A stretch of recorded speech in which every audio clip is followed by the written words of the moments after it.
భీముడు భీముడికి అది తెలుసు కదా, మహాభారతం వస్తున్నది. అరణ్యవాస సమయంలో భీముడు కుబేర వనానికి బయలుదేరతాడు సౌగంధికా పుష్ప కోసమని. ఆ వెళుతూ ఉన్న సమయంలో హనుమంతుడు తారసపడతాడు. గొప్ప ఘట్టం అది. ఇక్కడ ఎలాగో ఒక వృద్ధ వానర రూపంలో కనబడతాడు, పెద్ద వాలంతో. ఆనందంగా వెళ్ళిపోతున్నటువంటి వాడు ఒక్కసారి ఆశ్చర్యపోతాడు భీముడు. అప్పటికే పెద్ద గర్జన చేస్తాడు ఆనందంతో. ఆ గర్జన్ని మించిన గర్జన చేస్తాడు హనుమంతుడు. ఎవరా అని వెతుక్కుంటూ వచ్చేటప్పటికి వృద్ధ వానరం కనబడుతుంది. మధ్యలో తోక ఉంటుంది. తోక పక్కకి తీయవయ్యా, నేను వెళ్ళాలన్నాడు. ఇక్కడ ఎందుకంటే పెద్దవాళ్ళు మనుషుల మించి దాటరు, కాళ్ల మించి దాటరు, అవయవాల మించి దాటరాదు. ఇవన్నీ ఇప్పుడు చెప్పేవాళ్ళు ఎవరు లేరు, కానీ ఇవన్నీ పూర్వం శాస్త్రాలను ఉండేవి.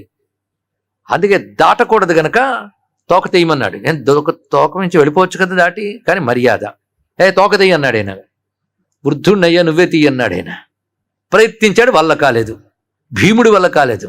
అప్పుడు అనుకున్నాడు, ఇప్పుడు ఈ పర్వత ప్రాంతం అంతా దేవతలు సంచరించేది, మహాపురుషులు సంచరించేది గనక ఇతడెవడో మహాపురుషుడై ఉంటాడు అని అప్పుడు దోయిలించి, మహానుభావ మీరెవరో తెలియజేయండి అంటే తన అసలు రూపాన్ని చూపిస్తాడైనా. వెంటనే ఆనందపరసుడైపోయి, వాయుపుత్రుడు మీరు, నేను వాయుపుత్రుడిని, కొంతమేరకు సంబంధం, కానీ ఇద్దరు వాయుపుత్రత్వం ఒకటి కాదు తెలుసుకోండి. ఇక్కడ కేవలం వాయువు వల్ల కుంతీదేవికి కలిగిన వాడు ఈయన. కానీ రుద్ర తేజస్సు తీసుకొచ్చి అంజనాదేవి తపస్సుకు ఫలంగా వచ్చిందంటే ఆ జన్మ వేరు ఈ జన్మ వేరు. వాయువు ద్వారా రావడం వరకే ఇద్దరికి సామాన్యాంశం. ఏమైనప్పటికీ వాయుపుత్రుడు ఆయన, వాయుపుత్రుడు ఈయన. ఆ యుగాల్లో ఆయన, ఈ యుగంలో ఈయన అనగా నీకు కొంచెం ఆ హనుమంతుడిలాగే నేను అనమాట అని భావం ఉంటుంది కదా. ఒక బలంలో కూడా వాయువు అంటేనే మహాబలుడు. వాయువుకు మహాబలుడు అని పేరుంది శాస్త్రంలో. అందుకు బలంలో వాయువునే పోలుస్తారు. అందుకు వాయువుని ఉపాసన చేస్తే బలం వస్తుందని శాస్త్రం కూడా ఉంది. వాయు ఉపాసనా విధానం ఒకటి ఉంది శాస్త్రంలో. కనుక వాయుపుత్రులు ఇద్దరికీ కనబడే మహాలక్షణం ఏంటి? మహాబలవంతులు.